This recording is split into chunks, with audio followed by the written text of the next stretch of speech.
over the years. But yeah, I mean, yeah, Electro label, yes, I'll give him first African American Electro label. What else? What else are we talking about now? Just the years, in 1983, it was founded as Freak Beat Records. Then in 1985, they changed it to Egyptian Empire Records. So you are giving him his props as the first African American electro label owner. Freak Beat was Roger. That was Uncle Jam's Army. That was their label. See, can't believe anything you read on Wikipedia. He was an artist on Freak Beat Records. That they did. He did a song called "I Need a Freak." It was a song of the group called Sexual Harassment. He redid that record on Freak Beat Records. Okay, and they also had Dollar Freak. That was one of his first breakout records on Freak Beat. That was Roger's label. He may have been partners. I'm not sure about that one. I know Roger did have the label Freak Beat, and they had song called Yes, Yes, Yes. Egypt did that out. He was the voice on that. And then he had Sexual Harassment. I need a freak. I need a freak to rock me through the night. I need a freak. Blah blah blah blah blah blah blah. And what else? He had and then they had Yes, Yes, Yes. I need a freak and Dollar Freak. Yeah. Okay. Dollar Freak. Bum, bum, bum. It was all good. They were all good dance records. Hello, baby. What's the scene? Can I come pick you up in my limousine? And after that, I don't know the words no more. But anyway, most of those were on Freak Beat. He might have re-recorded them and put them on his label later on, but they started off as Freak Beat. That was Roger. Roger always wanted to own a label. We were at West Coast. I mean, we were at Record Shack. All he talked about was on the label. That was one of his goals in life, was to own a label, and Freak Beat was that label. Okay. This might be you might have already answered this, but Marlon Cozy, shout out Marlon. He says, "Yo, Unc, who would you say was the birth of West Coast electro funk?" I have to give it Egypt. He set it off first. Egypt. Okay. I say that. I give him that. Okay. Set it off. We all was influenced by Kraftwerk, Soul Sonic Force, and Kraftwerk, Soul Sonic Force, and anything Africa Mabata did. That was all our shit. Then we also had a big influence from Grandmaster Flash and Furious 5. So all those were our influences at the West Coast, because at that time, that musical genre was hot as fish grease, and that's why you got songs like Juice, Surgery, and some other stuff. But you also got Cabbage Patch. Cabbage Patch don't sound like none of that shit. Okay, Cabbage Patch, that was more of an East Coast type song, and it don't even have a bass line. In fact, we mixed it yesterday. We was in the studio doing my show tape for November 15th out of Point Furman with East Sider Car Show, and I noticed that there was no bass line on Cabbage Patch, and just like there's no bass line on Prince's Housequake. So the 80s, man, we was borrowing from everybody, dude. Everybody was copying and sampling and copying, taking pieces out of people's stuff. You had so much to choose from.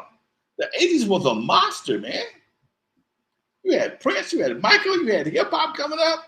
You had you still had R&B. You just got out the 70s. All that shit from Brick and Rick James and fucking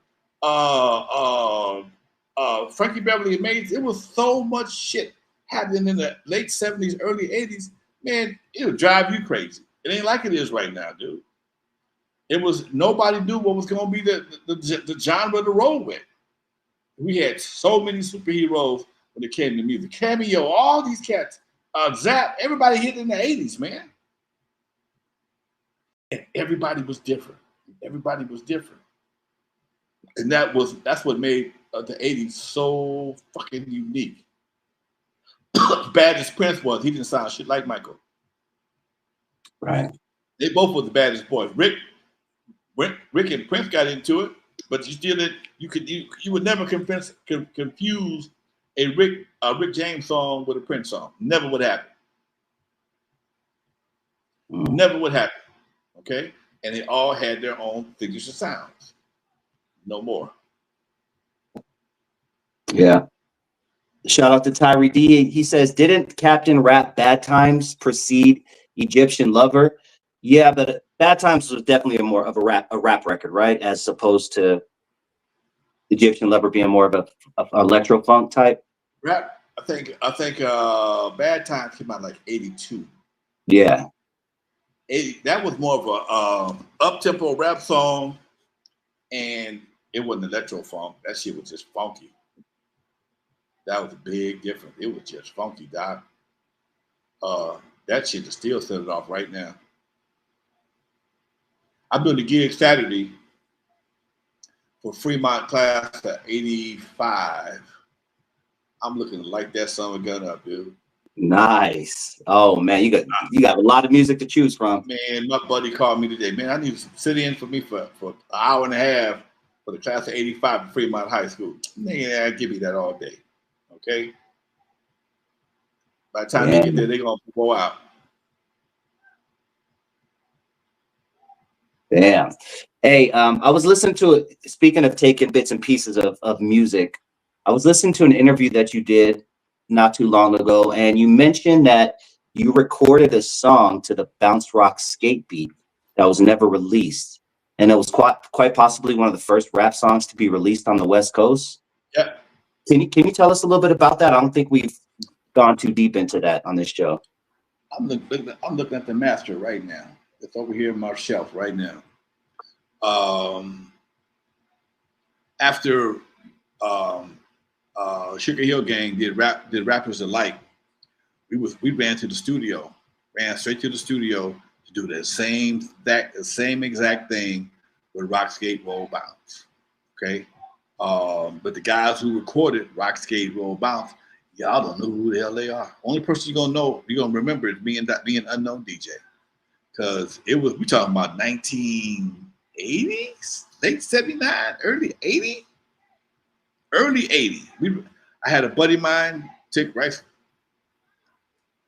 My boy just stepped in. I had my boy hook us up with a 2-inch master. We went to a 16-track studio in Redondo Beach, and we laid the track down. Me, Dr. Rock, Unknown, Billy T, and Sweet Ron, all the cats that were all the guys that were the original DJs of Eve After Dark.